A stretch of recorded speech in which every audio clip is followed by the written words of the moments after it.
美国费城在当地时间的31号晚上发生了小飞机坠毁、大爆炸的意外，爆炸串起的大火球照亮夜空。根据了解，意外发生在费城东北机场附近，靠近了罗斯福购物中心。当地时间的下午6点，一架载着2个人的小飞机起飞不久之后，不明原因坠毁在购物中心附近的街道，爆炸还波及了邻近的住宅跟汽车。目前已只有2个人伤亡。而前2天呢，华府雷根机场刚刚发生2机相撞意外，造成67个人丧生。如今再发生坠机的意外，事故原因仍有待进一步厘清。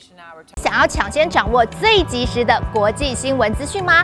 赶快订阅、按赞、开启小铃铛，锁定52华视国际特区 YouTube 频道。